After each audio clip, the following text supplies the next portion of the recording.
Raadiyoo Simbirtuu.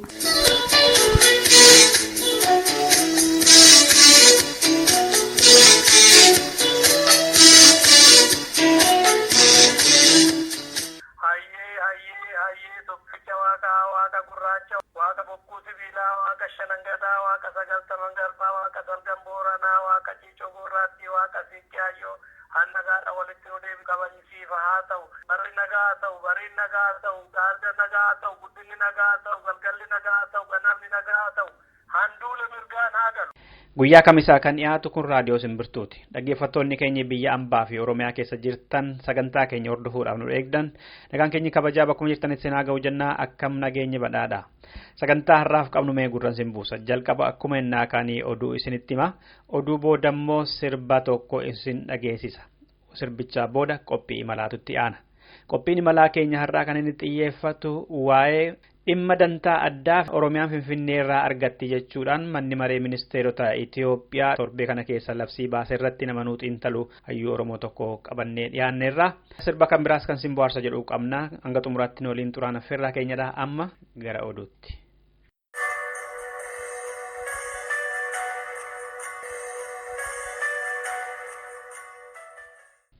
Walloo aanaa Jillee Dhummuugaa keessatti uummanni Oromoo mootummaa Itoophiyaa irratti finciluun dhagahame. Oromoonni qawwee hidhatanii turan gara ganda 5 keessaati mootummaa irratti yeroo ammaa kana fincilanii bosona seenaniiru qawwee isaanii wajjiniin. Gaafa ayyaana Iida darbee salaataan booda uummanni gammachuu ayyaanaatiif jecha qawwee isaanii fudhatanii gadi baanaan bulchaan aanaa Garbii Dirree Galmaa kata'an obbo Aliyyi Adam kun hin ta'u meeshaa keessanii kadhaa kanaachi waraana isinitti waama jechuudhaan waraanatti waamee sakatta'uu jalqabe. Kanaan uummanni hedduun didanii bosona galaniiru jedhan. Kamadda oduu Simbirtuutti mirgi keenya erga nuuf hin eegamu ta'ee meeshaa keenya diinaaf hin kenninu jechuudhaan uummanni ganda Qilaajilaa, ganda Qalaabaa, ganda Qalqaltii, ganda Karaabaa fi ganda Bakajoofaa keessa yoo xinnaate namoonni 34 ta'an meeshaa isaanii wajjin mootummaa Itoophiyaa falmuudhaaf bosona seenanii jiru jedhameera. Naannoo sana magaalaa Sarbaafaatti garuu immoo uummanni Affaar meeshaa hidhatanii jiran mootummaan waan tokko ittiin jechaan jiru jedhame. Inumaayyuu ayyaana sanaas ta'e wayita cidhaa wayita isaan qawwee baatanii sirba deemanii galan komaandi poostiin ijaan argee isaaniin huma tokkoyyuu jechaan jiru. Oromootaatiin garuu isin adda bilisummaa Oromoo keessa jirtu jechuudhaan qawwee hiikachuu qabdu jedhee hiraarsaa jira jedheera oduun achirraatiin nu qaqqabe. Komaandaroonni akka isaan godhaa jiran immoo maqaan isaanii Alii Shee Mahammadii fi Jamaal Amadoo warra jedhaman keessatti argamu jedheera. Walloo aanaa Harxummaa Forsee ganda Qorii Raasaa keessatti alaabaan Itoophiyaa torbee kana keessa gubatee kan adda bilisummaa Oromoo immoo bakka isaa bu'ee balali'aa oole guyyaa tokkoof. Alaabaan adda bilisummaa Oromoo gaafa waxabajjii 25 guyyaa tokkoof ture kan inni balali'aa oole naannoo sanatti. Buleen immoo caffee roobaa bakka Jaarraa jedhamutti qaama alaabaa abaa'oo fannisee fi loltuu Itoophiyaa jidduutti lolli guddaan godhamaa oolee jedhameera.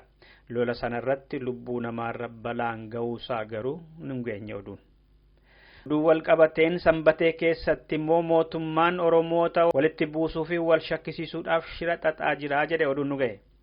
Magaalaa Sanbatee keessatti Oromoota 3 kan maqaan isaanii Ahmed Adamii fi Bacharaafaa jedhaman keessatti argaman maqaa abaa'ootiin shakkee mootummaan isaan hidhee ture. Manadhaa keessatti garuu unumaa hin goone maqaan isaanii warra abaluu jedhamantu isin akka adda bilisummaa Oromoo keessa jirtan nutti himanii isiniisisan malee balleessaanan keenya miti jedhanii jiraattota magaalaa sanaa wal shakkisiisaa jiru jedhameera. Namoonni shira kana xaxan immoo Muhee Muhammad, Muhee Aliyyi Jaleefaa warra jedhamanidha jedha oduun nu ga'e. Gocha kanarraa jaroonni kun hin dhaabbatan taanaan tarkaanfiin laallessaan isaan irratti fudhatamuudhaaf akka jirullee dabalee eereera oduun Simbirtuu qaqqabe. Hidhaan weellistoota Oromoo irraa ammas hin dhaabbanne itti fufeedhuma jira torbee kana keessallee. Weellisaa Mogoroo Jifaaraa fi weellisaa Shimallis Abbaabbuu kan jedhaman komaandi poostii fi poolisii godina Shawaa Kaabaatiin qabamanii hidhaa keessa jiru yeroo ammaa kana. Lamaan isaaniiyyuu kanaan duras sulultaa keessatti hidhamanii akka turan kan yaadachiise oduun Simbirtuu ga'e amma immoo aanaa Giddaatti hidhamanii reebamaa jiru jedhe. Artistoonni Oromoo kan akka Seenaa Solomoon, Eeliyaas Kifluu, Abrahaam Raayyaafaa yeroo dheeraadhaaf mana hidhaa keessatti hidhamanii reebamaa akka jiran beekamaadha dhaggeeffattoota keenya. Dhumarratti Horroo Guduruu aanaa Jimmaa Araaree mana barumsaa Loggeetti barattoonni sababa talaallii jedhuun lilmee waraanaman dhukkubsatanii manneen yaalaa seenan. Oduun bubbulee nu ga'e nama ijaan argerraa akka jedhutti dhiyeenya mootummaan Itoophiyaa barattoota mana barumsaa Loggee qorsa waraanee ture. Garuu barattoonni hedduun akkuma qoricha sana waraanamaniin of wallaalanii manneen yaalaa naannoo sana mana yaalaa Shaamboo, Geedoo fi Ambootti geeffamanii tajaajilamaa turan. Gariin wayyahanii wayita gara qeetti deebi'an ammallee immoo hospitaala Amboo keessatti kan yaalamaa jiran kan hin fooyyofnellee jiru jedhameera. Dhimma kanarratti bulchiinsaaf waajjira barnoota aanaa Jimmaa Araaree argachuudhaaf deddeebisnee kan yaalle nuuf hin milkoofne. Xaariin keenya itti fufa dhaggeeffattoota keenya. Maqaa talaalliitiin barattoonni dhukkubsatuun godinoota Oromiyaa adda addaa keessatti deddeebi'ee dhagaamaa ture bara kana keessa. Dhaggeeffattoota keenya oduun keenya irraa kanadha. Sirbattaanu kanaan gara qophii malaatti dabarra.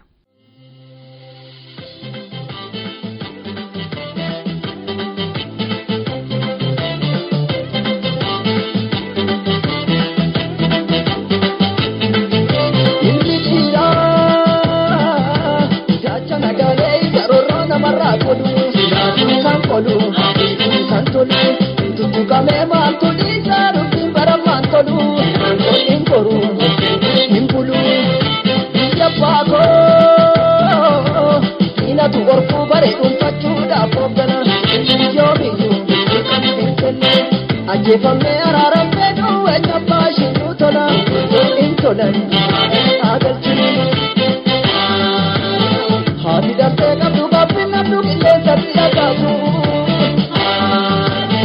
nuti buddeena irra dhiigamma kana nyaannu lakkii boruu ga'ee kan keessi urgumnee bara bulchuu keessatti taasisu dhumni bunooti gatamnee dirra bineensatti amaarsu.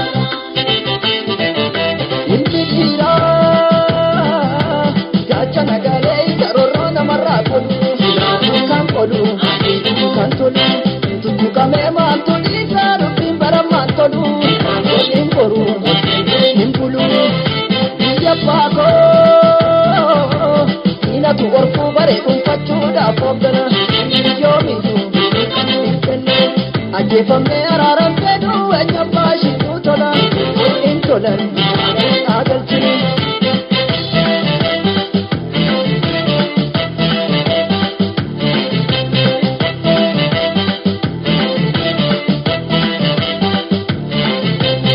Dachee Oromoo saamamtu gaaffii mirgaa raafamtu kikichuu sabaa hammamtu hayyuu Oromoo reebamtu.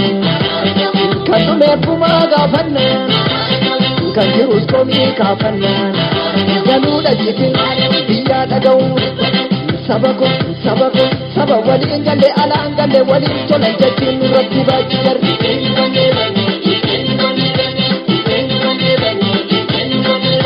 Ijoollee kaa dubbii tokkanaa ga'ee nuti hin qoodamne Oromoo lagaaf gandaanii dhuunfatti amantaanii.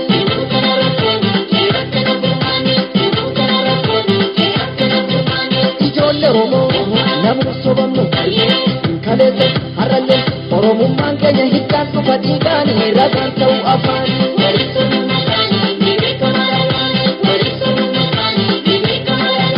Wal barbaanna tumsa kaamna hubadhu saba koo sanyii fixuu fedhu jalaa gadi hin ciifnu gamtaa qabsiisnu.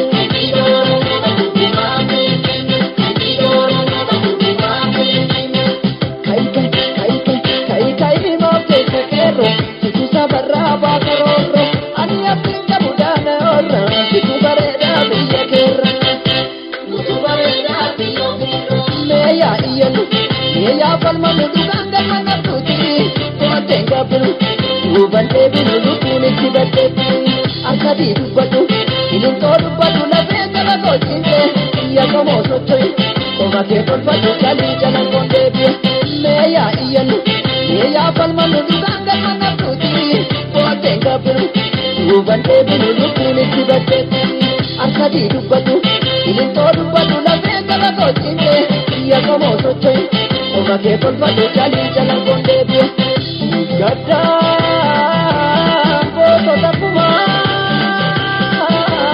kan du'een galuu keessi nu fayyuu kan jiru doga barri kaddu mettara muutaate jarri gammoojjii gallu malee areettunnunni tuudunnu malee otoo bakkuma garaa jedhu oolanii bariitu dhumanii bariitu dhumanii bariitu dhumanii bariitu dhumanii.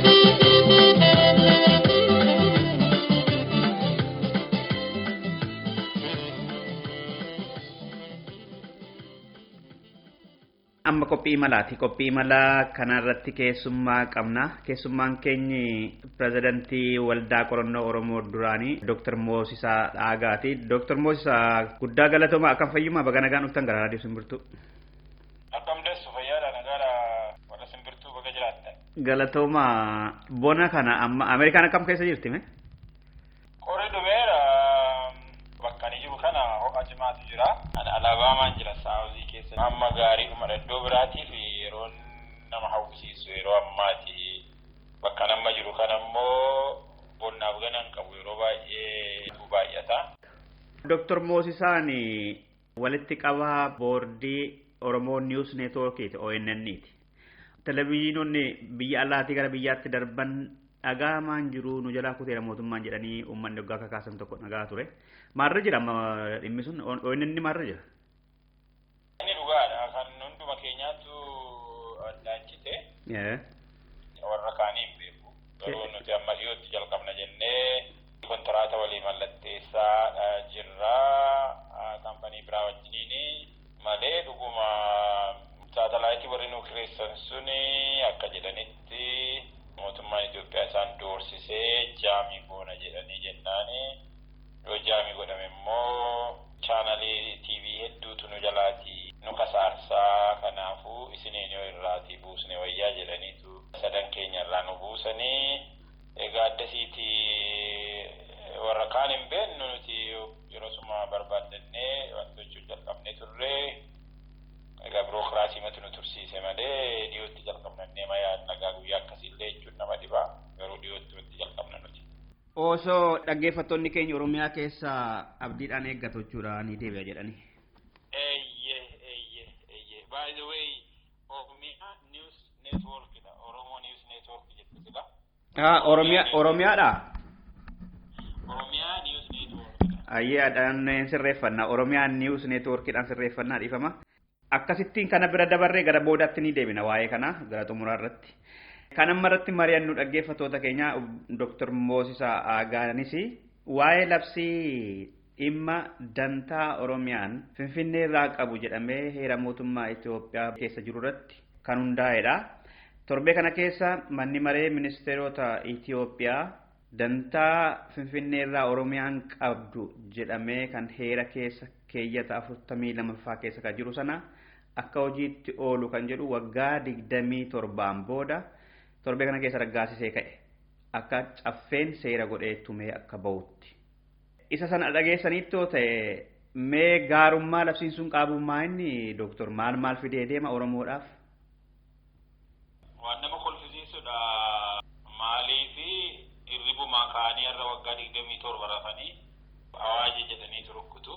Dhuguma Oromoodhaaf yaadu yoo ta'e agaarraa maal turan eessa turanii mootummaa saba Oromoodhaaf yaadne ta'uusaati kan mirkaneesse sababiinsaa otoo Oromoodhaaf yaada ta'e yeroo kanatti qabsoon ijoollee keenyaa mormatti hudhee qabee ijoolleen keenya dhiigni ishee dhangala'ee uummanni Oromoo kaabaa kibbaa dhihaa bahaa fincilee ka'eennan gaafa mormatti qabamanii kan godhan wallaalan kanaan sossobachuudhaaf jecha waan kanaan gadi ba'aniiru nama kolfisiisa. Waan hundumaafuu nuti Oromoonni kan nuti beekuu qabnu mirga abbaa fedhellee haa ta'u mirga dhabne sana keessaa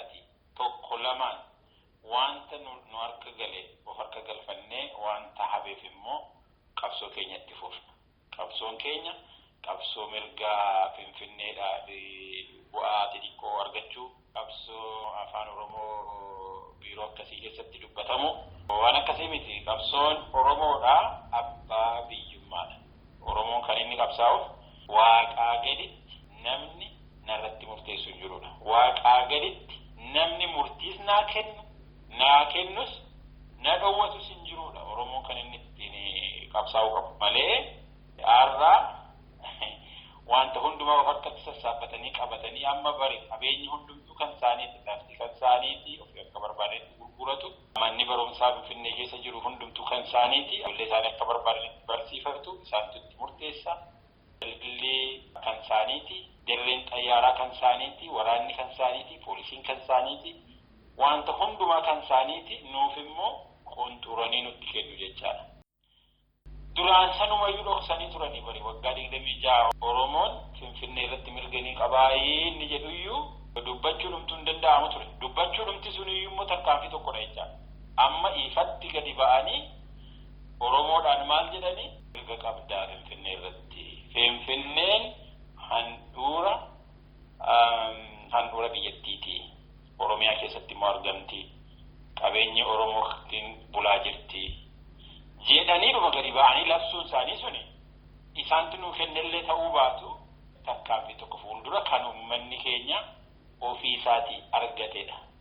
Laalte amma mirga amma haga ammaatti argachaa jiru kana yoo ilaalte irrumaa jala argachaa dhufne. Duraan afaan Oromoo reediyoo cabsa jedhamee TV cabsa jedhamee dubbatamaa ture. Amma laali sa'aatii 24 olola kan isaanii kan dabarsu yoo ta'u malee darbaa jira. Afaan Oromoo afaan barnootaa ta'uu hin danda'u jedhamee yeroon atillee ijoollee ta'uu maltaa. Ani yeroon ijoollee ture namoonni natti kolfantu jiru. Yeroon afaan Oromoo afaan barnootaa haa ta'u jennee yeroo nu dubbannu qas jedhanii kan nutti kolfantu turu. Kolfadha. Amma sunis darbe. Afaan hojiis haa ta'u jennee Oromiyaa keessatti sunis darbe. Amma sana of harka galfanne. Oromiyaan daangaa sararamee amma fedhan yoogaa jechite haa ta'u sararamee kenname sanas of harka galfanne. Amma kan biraatiif dhiifne deemaa jirra. Amma manni keenya gariin afaan Oromoo afaan federaalaa nuufaa ta'uu jedhina qabsaa. Nuu kennaadha gaasun. Haa godhani sunis amma tokkodha. Finfinnee keessatti afaan Oromoo haa dubbatamuu, irratti haa hojjetamuu, manni barumsaa haa kennamuu yoogaa jedhanii dubbachuu dhumti isaanii hin barbaachisaa jechuudha bara. Duraanii afaanuma gadi baasanii illee ilmaan Oromoo Finfinnee keessatti maaliif hin baratan kan jedhu sanallee dubbachuu qaanfatanii amma dubbatanii amma dubbiin kana booda mirgicha immoo fuunee harkaatii meecceecceeknee harkaatii fuunee of harka galfachuun nuyi dhimma keenyadha. Kanadha ani akka kanatti ni ilaalaa wanta arganne sana arganne haa jennu gaammoo mata'eeyyuu maqaan ammaa Addis Ababa bukkeetti Finfinnee jennee isinii waamnaa jedhanii tole garuu nu isin miti kan nu kennu nuti nu ofii keenyaadha murteeffannaa nuyi kan murteessuu jennee immoo otoo kanaan hin dagamiin otoo kanaan hin mirqaaniin okoo immoo sababa kanaatiin immoo nama wajjiniin warra isaan walitti nu naqu barbaadan wajjiniin otoo walitti hin naqmiin qabsoo keenya akkuma duraaniitti itti fufuutu nurra jiraata. Ani akka kanatti ni ilaalaa baay'eellee keessatti dhaggeeffannee garuu amma dhagayetti wanti natti mul'atu gowwoomsaadha kan isaan ammatti jedhan. Haa ta'u ergaa waa'ee bu'aa isaanii ammaaf kennu na gaafatte ani bu'aan natti mul'atu mirga akkasii qabdaa jedhaniituma afaanumaaf awaajuun sun ilaali. Rakkoo tokko furuudhaan dura rakkoon sun jiraachuu amanuunu furmaata halfway furmaata kennuudha. Amma rakkoon sun jiraachuu amanuurra darbanii elaa jiraa jedhaniitu raadiyoo isaanii televizyiinii isaanii irratti ba'anii dadhabanii jaallatanii immoo miti. Erga kana godhanii booda Oromoon immoo qabsoo itti fufuufi amma bakka ga'utti duubatti hin deebi'uu ani kanatti natti mul'ata ammaaf egaa gaaffii jate deebisa ta'ee hin beeku. Tole galatooma Dr. Moosaa dhugaadha. Bara 1945 faa fi naannoo sanaa fi isa dura faa Oromoo ajjeesuun seeraan dhorkaan turre. akkuma sabaattuu jechuudha. Naannoo sanarraa gosoonni badaniiru hedduutu jira akka Gullalleefaa naannoo Finfinnee kanarraa afaan dhorkaa ture mana barumsaa afaan Oromootiin galuun dhorkaa ture afaanicha dubbatan akkatti ilaalamu ka biraa ture wanta fofokkisaa bineensa haa ta'u titiisa haa ta'u waan ta'e Oromootiin moggaasu turanii fakkeenya Oromoo fudhatama ture. Kana bira darbamee sadarkaa irra ga'uunsaa dhuguma akka jettan qabsoodhaan dhufe malee tola kennaa waaqumarraa waaqa sodaanna jedhanii kan namaa kenname miti dhuga. Ta'us yoo amma injifannoodhumaa isa argame kana labsii kana keessa gadi seennee ilaalle amma karaanfaa addababayiinfaa kan maqaa Habashaatiin moggaafamee ture seenaa Oromoo aadaa Oromoo duudhaa Oromoo akka mul'isutti haa deebi'u ka jedhu tokko of keessaa haa qaba. Manni barumsaa haa banamuu lafa argatanu mana argatanu kan jedhamu kun hammam hojiirra akka oolu yoo beekamullee baate goomsaas ta'uunii mala dhugaas ta'uunii mala kunu ciminumadha Oromoon humnaan argatedha kan jedhan akka qaama cimina isaatti warri ilaalan jiru. Ilaali ammaatillee waan inni irraa fudhatu naa kaaste maqaa waltajjiilee adda kana maqaa duraan moggaafamanii turan kana deebi'anii jedhanii dubbachuun isaanii. Maaliif utuma isaan deebisanillee seeraan deebisanillee amma isaan aangoo qabatanii jiranitti hojiirra oolu. Isaan akka jira amma fakkeenyaaf waltajjiilee adda addaa irratti beeksisni ba'u otoo Oromooti otoo mootummaa Oromooti ta'eeti silaatii afaan Oromootiin ba'a durumaanu otoo nama Oromootiif yaadu ta'eeti welcome to Addis Ababa inni jedhu kallattii hundaan inni barreeffame sun baga nagaan dhuftan jedhamee barreeffama ture. Inni immoo kunoo inni bakka addaatti biilboordiin jiru kuni wanta adda addaa silaatii otoo kan Oromooti ta'eeti akka Oromoon barbaadutti hojjetama ture. Haa ta'uuti kun kan isaan godhan qabsoo keenyatu fide. Qabsoo keenya erga fide wanta qabsoo keenyaan fidetti fudhanneetu waan qabsoo keenyaan argannetti fudhanneetu ammas daballee saafeef immoo qabsoofnaa mirga keenya isaa bu'uura mirgi keenya inni bu'uura abbaa biyyummaa keenya deebifachuudha. Finfinneen kan Oromooti malee kan isaanii miti isaatti nuu kennamiti. Finfinneen kan Oromoodha ta'uu qabdi. Bulchiinsa Oromiyaa jala buluudha qabdi. Kanadha kan ta'uu qabu. Oromoon nurraa fudhatame sababatti isaan mootummaan federaalaa biyyayyuu hin qabu. Mootummaan federaalaa warra naannolee adda addaa kana bulcha malee lafa mataa isaatii hin qabu. Sigala. Kanaaf isaan lafa qabna jedhanii kennuu hin danda'ani. Isaan irratti murteessuu hin danda'ani. Kan irratti murteessuu qabu silaa bulchiinsa otoo humna qabu ta'eetii jechuu gooti. Bulchiinsa Oromiyaa ta'uutu irra mala ture. Amma dhuguma amma seeromti biyya sanaayyuu iddootti walitti bu'uu jira amma isuma masin duraan jettanii hojiirran oolu amma isaan aangoorra jiranitti seenaa isaanii walitti hidhata waan jettan tokko dhugaan maalinni impaayera sana ijaaruu keessatti Minilikidha kan adda durummaan dheeramu Minilik immoo gama isaaniiti kanaaf amma addabaabayii Minilikii sana siidaa Minilikii sana kan tuqan hin fakkaatu labsii kana keessatti illee akka barbaachisummaa isaatti jedha kan jijjiiramuu danda'u. Barbaachisummaan isaa kun mootummaa federaalaatti mul'anne yoo ta'e hin hafachu. Kanaan dura heeroo mootummaa Itoophiyaas kan Oromiyaa keessa jiru Adaamaadhaan Adaamaa jedhu malee Naazireet hin jedhamu jedha seerri isaanii. Bishooftuudhaan Bishooftuudha malee Dabra Zayit hin jedhamu jedha. Garuu miidiyaan biyya sana keessa jiru akka reediyoo Faanaa faa FM fi reediyoon naannoolee hundi isaanii Adaamaa malee hin jedhan Bishooftuus hin jedhan. Naazireet Dabra Zayit jedhanii waamu. Heera mootummicha irra immoo kan jiru kan biraa. Kanaaf inni jedhame kun iyyuu tarii hojiirra ooluu dhiisuu ni mala kan isin jettan tokko ofirra gaataa jechuudha. Exactly. Tokko isa lammaffaa amma ati yuututti seeraan murtaa'aa jedhu tokko. Seeraan murtaa'aa seeratutti ba'a. Kana jechuun maal jechuudha? Ammumaaf hatattamaanidha wantoota seera sana kana booda akka barbaadanitti baasu. The devil is in the details jedha afaanii wantoota tokko seetanni lafa atinee diteelii ishee keessadha jirti. Kanaaf argitee irra isaa keessa kabarii godhanii garuu immoo jalaanii. Amma fakkeenyaaf afaan Oromoo afaan federaalaa haa ta'uu jedhanii dubbataniiru. Afaan Finfinnee jechuudha. Mee istiraakcharii isa kamtu jira? Hojjetaa isa kamtu afaan Oromootiin dalaga? Nama isa kamtu immoo dhaqee Oromoon silaafiyyuu parsentaa 19 akkuma isaan jedhanitti iyyuu Finfinnee keessaa istiraakcharii sana diriirsaniiru. Diriirsuudhaaf isin ta'an isaan.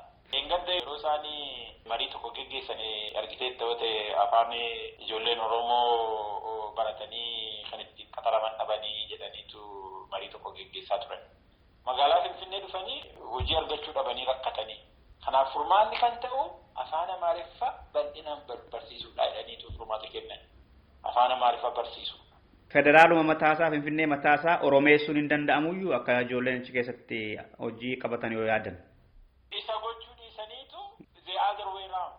Oromiyaatiin Amaaromsuu, Oromiyaatiin Finfinnee taasisuu. Kanadha yaadaa jiru isaan. Kana kan isaan gochuu deeban immoo baay'inoo miidhagina. Maal jette jedhii waan takkittiin hojiirra oolu iji tokko. Silaati kan inni hojiirra oolu yoomseeti. Otoo Finfinnee Addis Ababaa jedhamee waamama jechuu dhiisanii har'aa qabee Addis Ababaan badee Finfinneetti jijjiirameera too jedhanii that is significant. Inni kun silaa guddaadha. Itoo magaalaan Finfinnee magaalaan teessoon mootummaa Itoophiyaa maqaa ishee duraanitti deebiteetti Finfinneetti deebiteetti too jedhanii that is significant. Inni kun maaliifi addunyaanis kanaan ittiin beekaa dhuguma jijjiirame dhugaadha jechaadha. Amma garuu Finfinnee Addis Ababaa jedhama durumaan hoo Finfinnee jenna warri Oromoo taane hoo nuyyuu Addis Ababaa jennee beeknu nu warri Oromoo taane hoo Finfinnee jenna ammumayyuu amma aniifattis Finfinnee jechaama turre miti. Even reediyoon Itoophiyaa reediyoon inni afaan Oromoo ummataan dhiibamee ummanni sababa irraan dhaggeeffanneef utuu du'e Addis Ababaa jedhu itti kolfu utuu Addis Ababaa jedhee itti kolfu. Maaliif uummatumatu konsensisiidhumaan Finfinnee fudhateera already uummanni Oromoo yoo ta'e. Addis Ababaa isaanii itti fufuu kanaaf waan amattu kumaan xiqqii qaqqabu. Sababa isaan ka'an labsiisan irratti Addis Ababaa jedhamee akka turuufiif Niiyoorkii Jenevaatti dhiyaanee teessuma mootummoota addunyaa garaagaraa kan Afrikaa kan mootummaa federaalaa kanaan dura kan baramteettu Addis Ababaadhaan waan ta'eefidha jedhan. Kan kana faallessu immoo fakkeenyaaf biyya ani jiru Hoolaandi keessi magaalaan ani keessa jiraadhu addunyaan kan itti beeku Zeheeg jedhee beeka. Waajjiroota gurguddoo adda addaatu jira magaalaa kana keessa. Warri biyyaas warri biyya biraatii dhufanis amma Awurooppaanis hundinuu kan beekan Den Haag jedhama. Den Haagitiin beekama. Kan barreeffamus miidiyaanis hunduu Den Haag jedha. Kanaaf Finfinneedhuma godhanii Addis Ababaa sana dhiisanii addunyaan akka beeku godhuun danda'ama ture. Biyya keessatti mootummaan federaalaa afaan biraa dubbata. Naannoo afaan biraa dubbataan kun hin hojjetu ture. Amma biyya kanatti mootummaan federaalaas naannoonis afaanuma tokko dubbatu. Awurooppaanis Den Haag jedheema waama. UN qofadha kan Zeheeg jedhu. Kana akka waa'ee maqaa warra addunyaa akka malabsiisaa sana booda yeroo sanarraa jalqabee addunyaan waan ati ittiin of makkoofteef si waama. Amma fakkeenyaaf Addis Ababaa jedhamaa ture Finfinneetti jijjiirtee jennaan overnight Finfinneetti jijjiirama. Isaan jijjiiruu hin barbaadan. That is the problem. Malee isaan jijjiiruu hin barbaadan. Inni ammaa maaliif immoo biratti godhan ittiin Oromoo gowwoomsuudhaaf. Malee Addis Ababaan suni Addis Ababaa ta'ee takka Addis Ababaan amma maqaan jijjiirame jedhee Oromoon gowwoomuu hin qabu. Maqaan jijjiirame takkallee hin jiru. Addis Ababaadha kan itti fufu. Kana beekuu qaba Oromoon. Lammaffaa afaan hojii Finfinnee keessatti afaan Oromoo wajjiniin wal bira hojjetamu kijiba hin godhu ta'uudhaanis hin deemu. Kan inni ta'uu danda'u yoo Oromoon naannoo sanatti political influence qabaate qobaadha.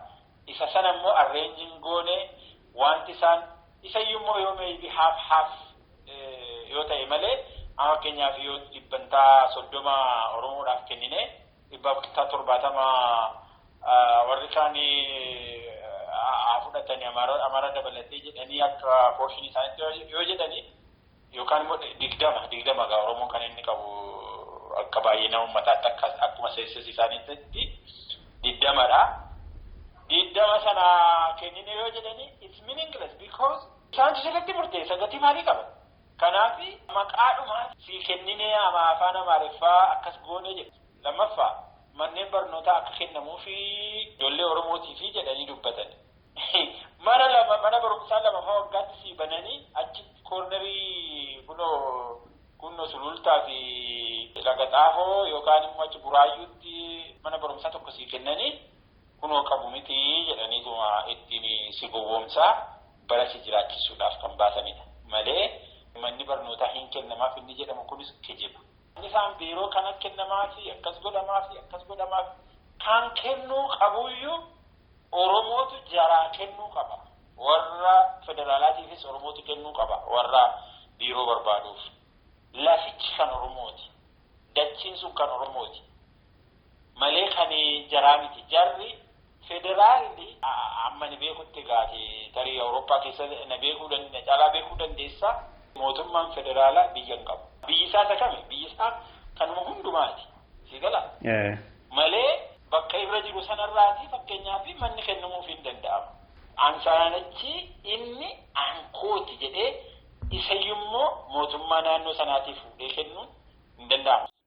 Dhaggeeffattoota keenya Dr. Moosisaa Aagaa faana mariirra kan jiru haala yeroo irratti yooma akka gaariitti immoo ilaalle fakkeenyaaf wanti kun dhuguma waan argame jira jijjiiramni jira jijjiirama dhufe kan ammoo tola yookaan immoo kannaa yookaan badhaasa yookaan immoo rabbumarra sodaatanii kan dhufe miti kan jedhu tokko dhugaadha.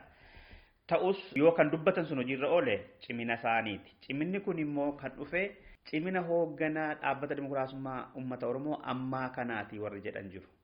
Amma haasaaleen goggodhaman obbo Lammaa Magarsaatiin dhuguma hojiirra oolu taanaan nama hedduu hawwatee jira. Jechoota isaanitti fayyadaman onneedhaan hoggaa haasaan laphee namaa onnee namaa kan argatan fakkaata.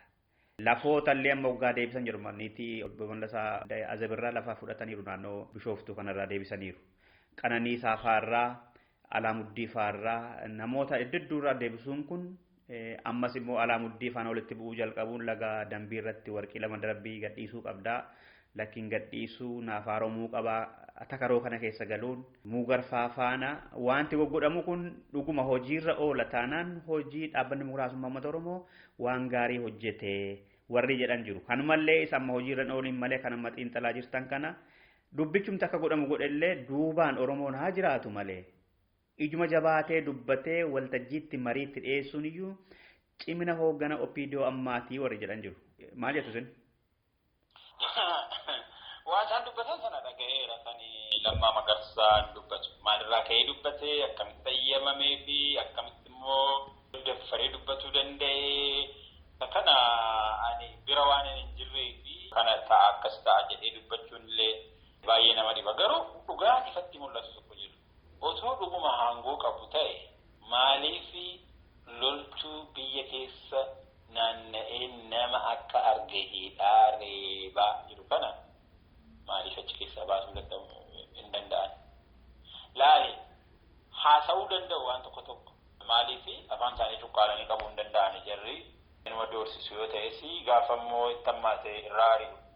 At any moment irraatti girsaan naquu danda'u warri TPLF jechuudha. Amma maaliif dhiisanii sababni isaan itti dhiisaniif qabu isaanii ummatichas immoo qabbaneessuudha barbaadu waan ta'eef inumaayyuu gorfameeti akkas jedhi dubbadhu waan laphee uummataa keessa jiru kana dubbadhu uummata kana nutti deebisii uummanni naa amanu OPDO'n hojjetaa OPDO'n kunuunuu falmaa jedhee uummanni kun yoo fudhate malee akka waan isin maxxannee keenya taatanii akka waan isin eeggamtuu keenya taatanii yoo isin akkasitti yoo uummanni kun yoo fudhate isiniinis isin tufaa yoo isin tufamtan nu tufaa. Kanaafuu akkasittiin godhaa jedhamanii gorsamaniitu jedhanii kan odeessan jiru. Akkas godhaniiti natti fakkaata waan achi keessatti deemaa jiru waan nan biyya sana keessa hin jirree fi exactly kanatu ta'e jedhee hin dubbadhu. Garuu kun dhugaa ta'uusaa kan argisiisu fakkeenyaaf isaan Qananiisaa Baqqalaarraati lafa fudhatan. Abbaa Xaayiirraa maan fudhatan? Tubbaa meeqa gurratee funirraa maan fudhatan? Sigala.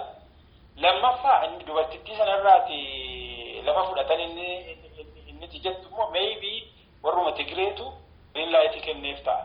Because jara gidduus immoo rakkootu jira argitee warruma TPLF gidduus immoo isaan immoo wal hiranii akka isaan jiranidha kan dubbatamu.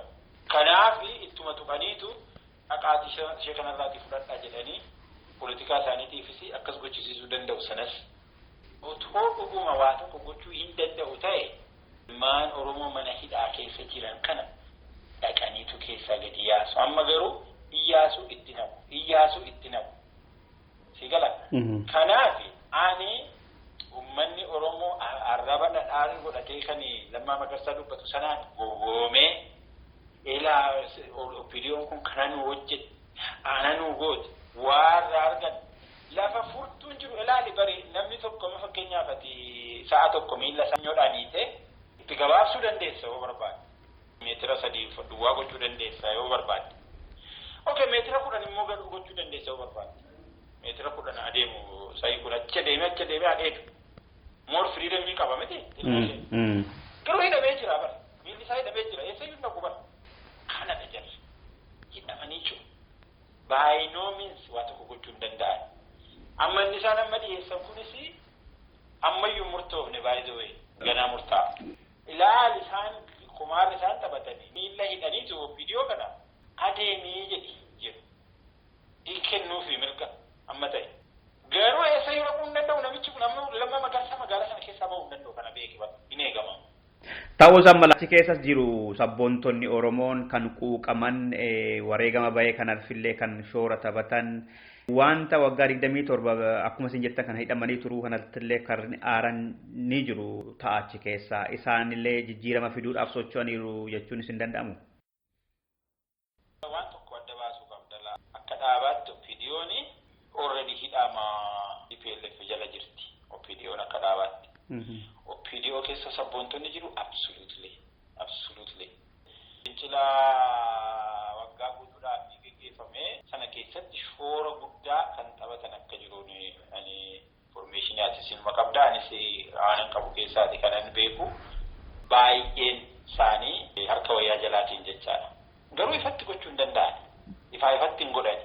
Dhoksaniiti kan isaan godhan. Sabotaajii irratti godhu. Informationii kennu.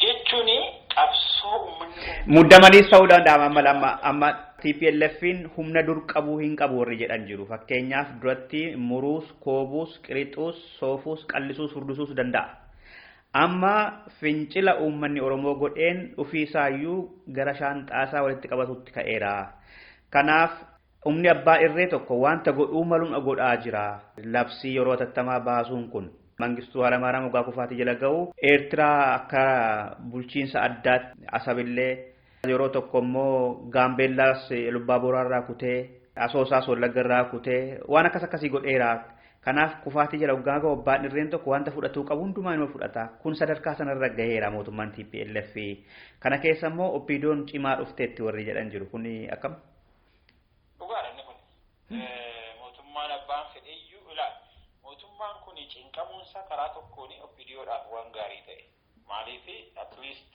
waan tokkollee yoo dubbatanii hin dhageessifatu jechuudha yoo ta'uu baate uummatichi jira ka uummatichi immoo nutti kaa'e kanaaf mammanni isaa inni amma humna godhatee yoo laammanni amma isaan dhiyeessan kunillee innis isaanis daffaranii kan isaan dhiyeessuu danda'anis innis immoo humna godhatee kan inni ammuma kana uffatti ba'ee akka inni labsamu kan taasisee fi uummatichatu dudduuba jira. Garuu ani inni sodaan koo maalinni Oromoo opidiyootu ofii isaatiin kana nuu godhaa sana nuu godhaa kana nuu fidaa jedhanii of daguun hin barbaachisu. Qabsoo keenya caalaatti cimsuu duwwaadha kan muddanii qabuu duwwaadha kan barbaachisu. Hanguma ammaatti wareegama bahe keessattuu ermeessa fagoo haa dhiifnu erga Oromoon qabamee dhiifne wagguma lamaa as wareeguma bahe lubbuu Oromoo bahaa hanga dhiyaatti kaabaa kibbaatti dhimmuma Finfinnee qofaa wal qabatee wareegama kafalame. Finfinneen immoo sababa erga taatee qe'ee bade aadaa bade naannoo manca'e qilleensa faalame bishaan boora'e summii ta'e lubbuu namaa bume qe'ee barbadaa'e kana kan bakka buusuudha labsiin kun tarkaanfiin amma fudhatame kun gadi fageenyaan isaan kana akka dhiifama gaafachuuttis haa ta'u wanta babbade kana bakkatti deebisnaa jedhanii kan deemu fakkaata labsiin kun wareegamatti bahee kan bakka buusu gumaafaa baasuu kana waan akkasii keessatti isinitti mul'ateera ta'uuf deema Dooktor.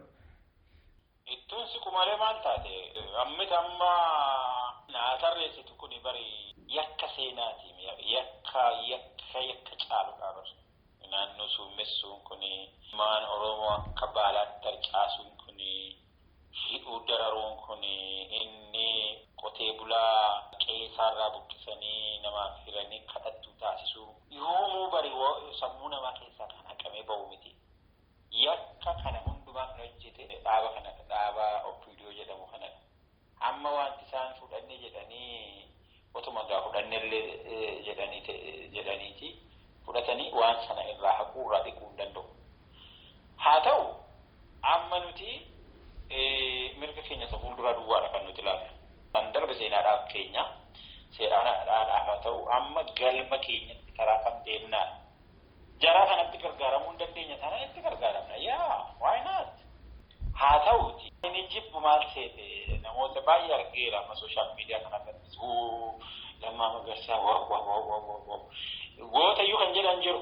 Kan warruma qabsoo keessatti namoota umurii isaanii qabsootti fi caala goota godhanii yoggaa lallaban faatu dhaga'ama namoonni tokko tokko. Kuni baay'ee nama gaddisiisa. Maaliif seenaa dabsuudhaalleetu kuni. Namni suni bakka jirutti wanta tokko nu hojjechuu danda'eera taanaan haa hojjetu mee waan inni hojjete sana hin ilaalla. Afaaniin arraba dhadhaa godhatee namni tokko duwwaa dubbatee fi waa tokko jijjiire jechuu miti. Hojiidhaan dalagaadhaan agarsiisu yoo dhuguma hin jijjiira ta'e. Kana mirga abbaa biyyummaa keenya nuu deebisaa jedhee haa gaafatu. Ummatu ka'anii Oppiidiyoon nuti bishuu qabaa nurraa deemaatu jedhanitti karaa Oppiidiyootiin itoo jara nurraa ari'anii nu bushanii warra Tigiree nurraa ari'anii hunda ishee nurraa nu bushanii otoo biyya keenya bilisoomsanii nu gosa nu ta'an hin jibbinaa nuti. Jibbirraa hin qabnu. Maaliif naannee bulchiinsa alagaa dadhabne gabrummaa dadhabne. Gabrummaa sana baachuu dadhabne. Gabrummaa sana immoo abbaa biyyummaa dadhabne. Jaa kana filannoodhaanis ta'e humnaanis ta'e karaa meeqaan irraa buusuu dandeenya. Yooma isaan aangoo qabatanillee. Kanaaf ofuma isaaniitillee kana godhanna jedhanii matuu ka'anii falmachuu danda'ani gaarii ture. Garuu akkuma sila siin jedhee miilli isaanii hidhaadha. Xaxamanii jiru argitee. Xaxamanii jiru karaa sakkuuriitiitiin, karaa maaliitiin. Garuu immoo dhugumaa sababa qabsoon Oromoo buqee isaan qabee fi yoommoo isaanumayyuu immoo deebisanii of harkaa yoo baasan immoo isaanummoo yoo gadhiisan immoo waan qopheeffatanii qaban waan hin qabnee fi waan tokko yeroo isaan dubbatan yeroo isaan bookkisan yeroo isaan wantoo jedhan haa godhanii waa eessa dhaqu dhiisi jedhaniituma dhaggeeffatu ta'a. Tole amma gaarummaa labsiin kun yoo hojiirra dhuguma akka jedhame hojiirra oole ani inni qabu tuttuqneerra shakkii faana kaaftaniittu shakkiin jiru kanadha garuu yoo argames bu'aan kun qabsoodhaan argame Oromootu humnaan argatee kan jedhu kaaftanii kan dhufe kun gaarumadha yoo hojiirra ooleef kan jedhu mamii faana kaaftaniittu. Mee immoo keessa gallee olaalle akka biraatti immoo warri hiikan jiru. Inumaa labsiin kun irra keessa damma dibate malee jallisaa summiidha. Maaster pilaanii Finfinnee fi godina addaa Oromiyaa isa humna Oromootiin akka dhaabbatu godhame sana hojiirra oolchuudhaaf wanta harka biraan dhufedha warri jedhan jiru. Labsii sana keessatti wanti kana nama shakkisiisu jira kun ta'uusaaf. Suni geessiidhuma natti fakkaata. Amma gaa tokkoffaa maaster pilaanii sana sababni itti mormame keessaa tokko yommuu fudhatte maaliif mormame? Aadaan keenya afaan keenya balleessuudhaaf deema. Finfinneen Oromiyaa dhuunfatee Oromiyaatti babal'atee Oromoodhaan liqimsuudhaaf deema Finfinneeni. Aadaan keenya badaa afaan keenya badaa. Kanaaf amma kaawuntarii gochuudhaaf maal isaan gargaara?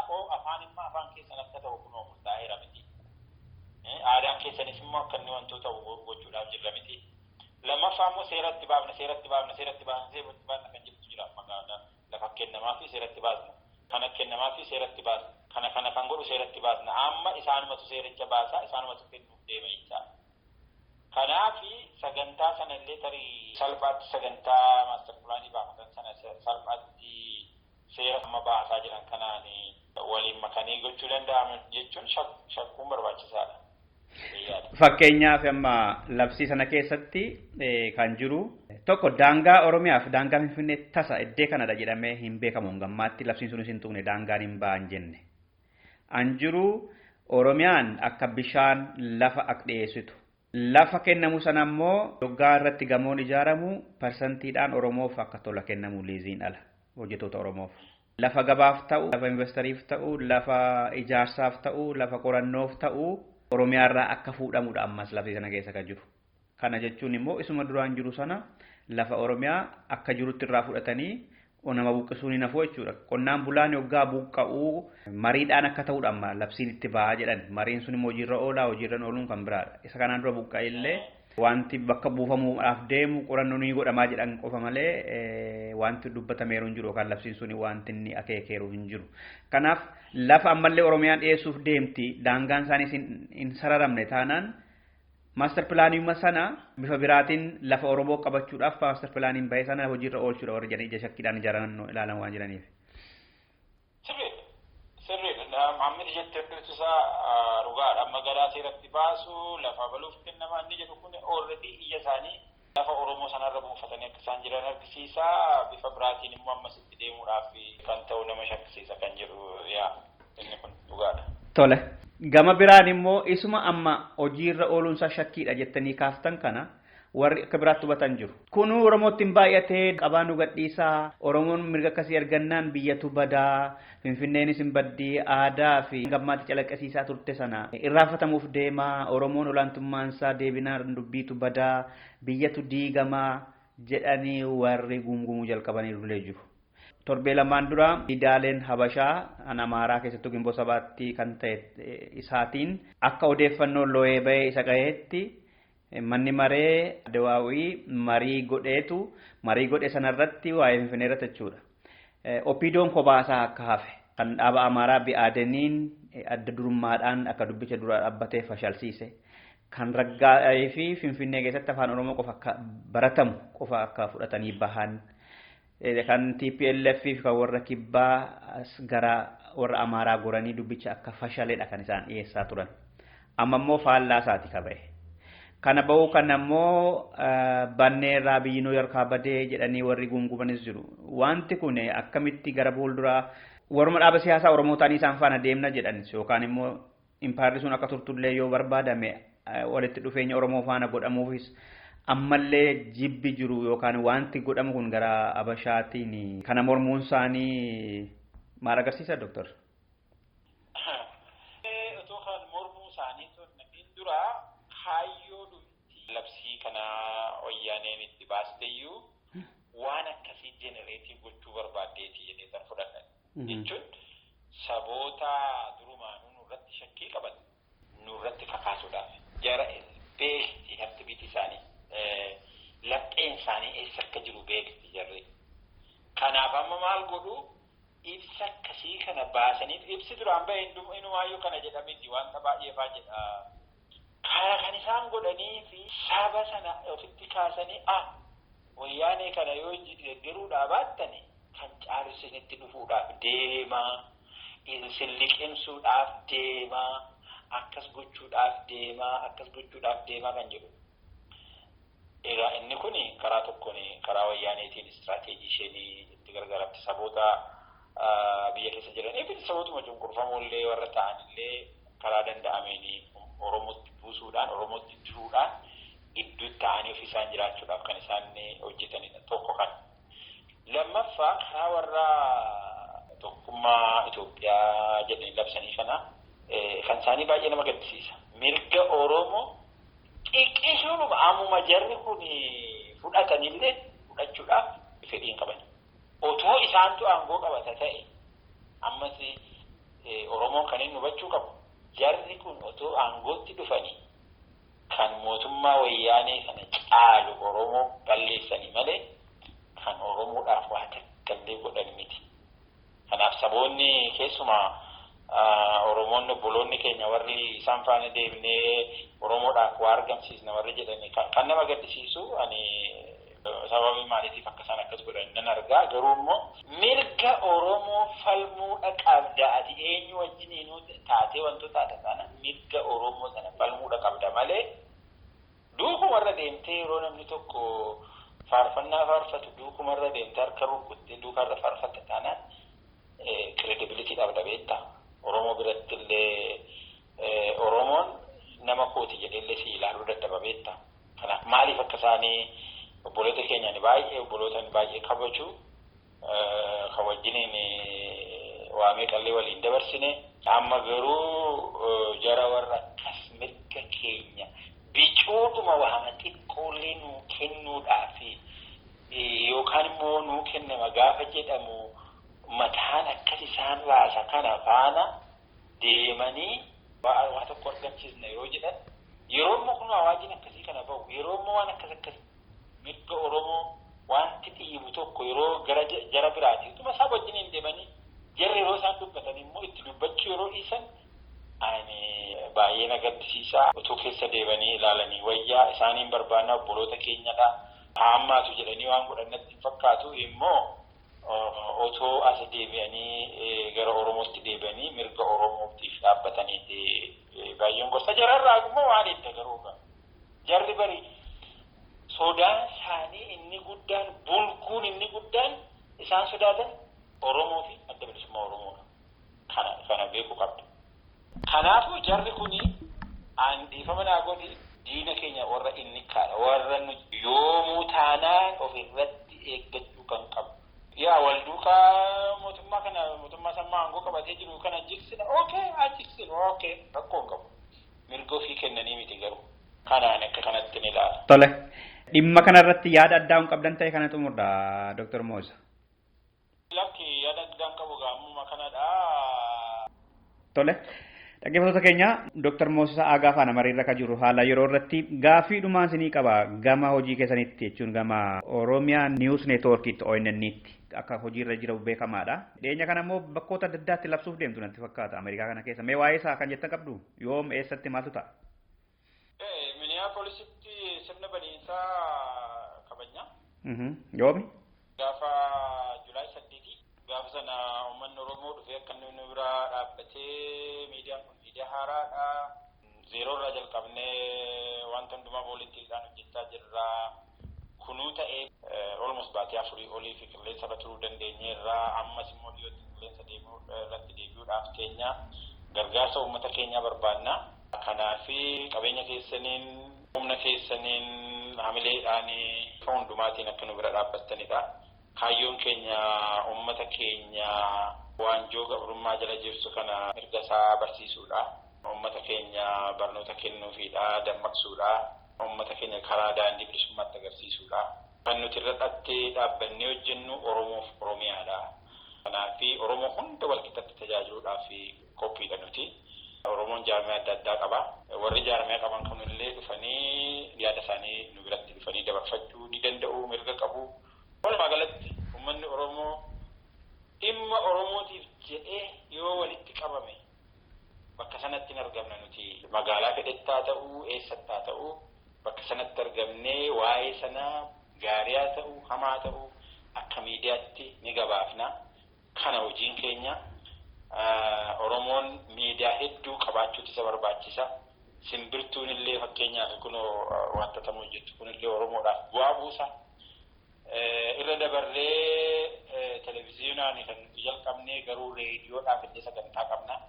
Reediyoo biyya alaatti tamsa'aa turan kana akka reediyoo simbirtuu, reediyoo afuura biyyaa, reediyoo sagalee qeerroo, reediyoo adda addaa dabalatee illee akka isaanii qilleensa Oromiyaatti akka isaan darbanii fi sagantaalee qabnaa biyyatti darbuu qabu, uummata keenya qaqqabuu qabu kan jedhuuni kan nuti dhaabbanne. Egaa kan qilleensa irratti hafan immoo kan sooshaal miidiyaa irratti hafan immoo TV duwwaa miti reediyoonis akkuma kana isaan kanaaf illee sagantaa qabna. Babal'achuudhaaf deemna. Magaalaa Minneapolisitti gaafa Julaay 8 sirna baniinsaa qabna. Magaalaa Washington DC'tti akkasuma gaafuma sana Washington DC keessatti sirna barumsaa qabna. Gaafa 22 Ottawa keessatti qabna. Akkuma kana magaalaalee kan biroo South Africaas ilaalaa jirra. Magaalaalee kan biraa Seattle'is ilaalaa jirra. Magaalaa adda addaa United States keessas, Canada keessas, achuma gara Awurooppaa biyya keessan kana keessas hin dhufiin hin hafnu. Egaa kanaafi dhaggeeffattooti kee yoo fira qabaattanii Washington DC keessa itti bilbilaatii dhaqaa irratti hirmaadhaa qabeenya uummataati qabeenya keenya jabeessinu jedhaatitti nu himaa yoo Minneapolisis nama qabaattanii atillee yoo qabaatte akkasuma nu godhi.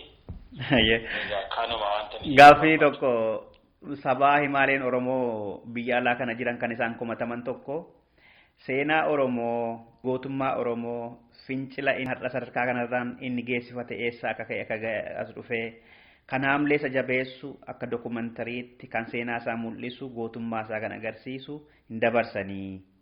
Kabiraa immoo injifannoo qeerrooleen agarsiisee fi amma itti jiru qabsoolee biyya keessaa kan haamlee godhu uummata kan haamlee kakaasu hin hojjetanii inumaayyuu du'aa himtuu ta'anii warra du'aa himtuu ta'anii reeffa namaa fi warra maqaa namoota hidhamee tarreessanii dabarsu kun immoo haamlee namaa buusaa tarkaanfii qabsoon Oromoo argamsiise bu'aan ni fide tarkaanfii waboon fudhate hin gabaasanii jedhameetu komatama sabaa himaalee Oromoo ala kana jiran televiiziyiiniis haa ta'u warri kaan hankeessan kun komee kana jalaa bahuudhaaf kaayyoo qaba gadi seenee waboofa qeerroofa qabsoo Oromoofa gabaasuudhaaf qophiidha.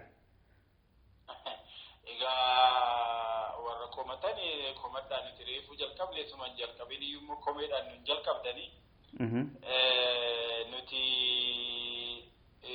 sochii Oromoon godhu haqarratti hundoofnee gabaasuudhaaf sagantaa kan nuti qabnu sochii fakkeenyaaf qeerroon biyya keessaa godhu hin gabaafna gabaasuudhaaf sagantaa qabna.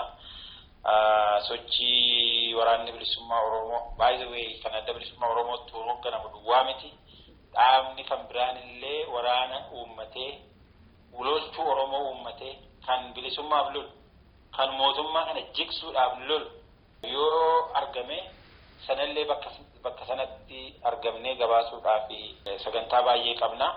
Inni fakkeenyaaf waanuma reeffa duwwaa argisiisu akkasidha inni jedhu sunillee akkama tokkoon feerii natti fakkaatu maaliif yoo jette yeroo mootummaan gabroonfattu kun ijoollee keenya ajjeeftu namni keenya nu jalaa du'eera jedhanii uummata addunyaattis uummata keenyattis argisiisuun waanuma nurraa eegamudha. Kanaaf warra akkas jedhamanii akka mananii akka ta'e hin beeku garuu yakka akkasii namarratti dhiyaachuun feerii natti hin fakkaatu. Nullee yoo fakkeenyaaf inni Oromoo tokko yoo inni ka'ee wareegamee yoo inni ka'ee du'ee reeffa argisiisuu gaallee fedhasaa haadhabnuyyuu malee ilmi Oromoo tokko achitti du'eera ijoollee Oromoo bakka akkasiitti kunoo akkasii ta'aniiru. Kun ta'eera jennee gabaasuun hojiidhuma keenyadha hojiidhuma miidiyaati. Haa ta'uuti wanti sirrii hin taane sochii ummatichi immoo ofirraa qolachuudhaaf godhu bifa kamiinuu bifa waraanaatiin bifa qeerrootiin bifa kamiinuu sochii ummatichi godhu sana immoo gama tokkoon ukkaamsaa irra ejjechaa saabotaajii irratti godhaa reefuma duwwaa agarsiisaa oolu yoo ta'es immoo inni kun gaarii miti ani abaluun illee yakkuudhaaf miti garuu yoo fakkeenyaaf karaa tokkoon uummata kee du'e gaafa argisiistuu qabsoodhaaf du'e bakka sana immoo dhaqee kan ijaa isa ba'e immoo kan qabsoo uummatichi godhe immoo waan nama jajjabeessu immoo waan ijaarsaa ta'e immoo akkuma kana dabarsita. Egaa nuti haqarratti hundoofnee wanta uummata keessa sochii biyya keessaa godhamu hunduma isaa ni gabaasna jenneetu yaadna Waaqayyo nu gargaaru garuu kaayyoon keenya. Tole dhaggeeffattoota keenya haala yeroo irratti hundoofnee keessummaa keenya imala irratti kan turan Dr. Moosisaa Aagaa faanaadha akka turre. Dr. Guddaa galatooma yeroo dheeraa waliin turre yeroo keessaniif fayyaa ta'a ulfaadhaa galatooma. Ulfaadhu fayyaa ta'e galatoomii dassu. Finfinne garrishani, Finfinne garbalishani, shakani shakartai, mutulu mukase makasani,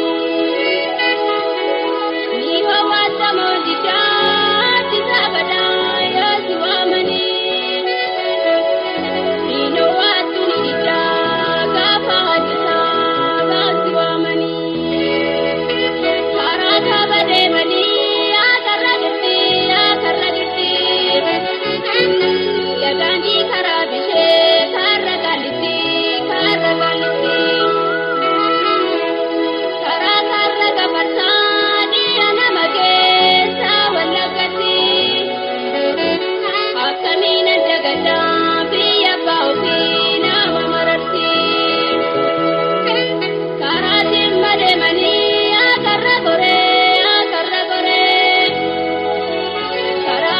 deemani balbala halluu si jedhan ture.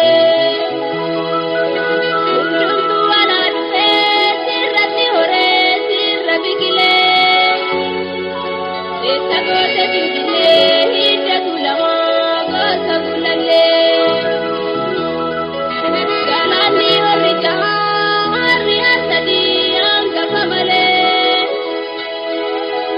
Gaafara finfinnee saawwan tuulamaa sirratti horee. Waadaa milkii qabdaa sirratti irreecha bahaa turee.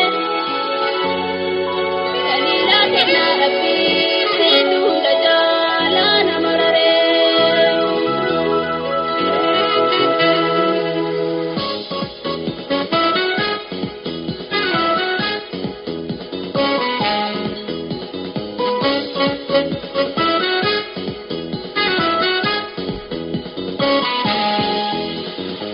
Lammihi koo maalore. Lammihi koo maalore. Gootni durii singarmaa yeroo fuudhaa yeroo haraarti dudubbii gumaati miidhagsaa lafan. Lammihi koo maalore. Odolchaa mootii gullallee yafarda siidaa dabal abbaan gadaa sirraa bu'ee jawwee kaabaa sirraa ba'e.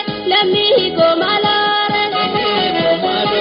Gaarii duubaan sitti ta'e bara gadaan keenya tol guyyaa aadaan keenya gahee mi'a bardii fardaatiin. Lammihi koo maalore.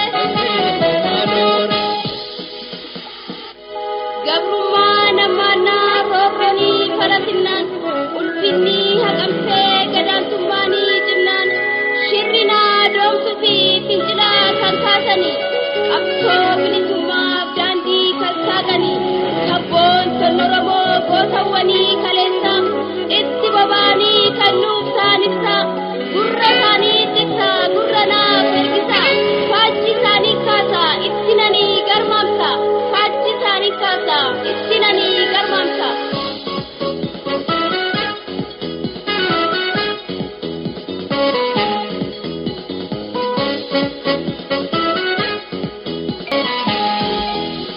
Yaaduri faachi isaanii osoo ittiin garmaamsanii.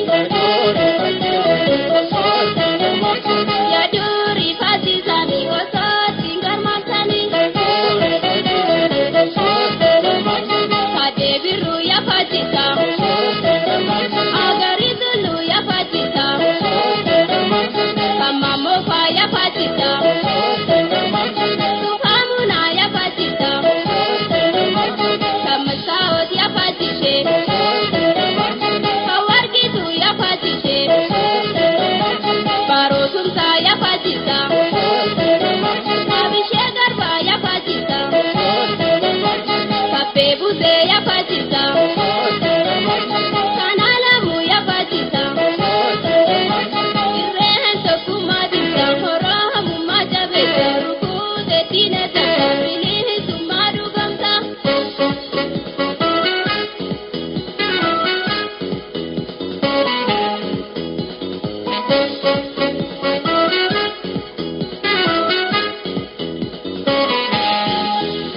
Yaaduri faachi isaanii osoo ittiin garmaamsanii.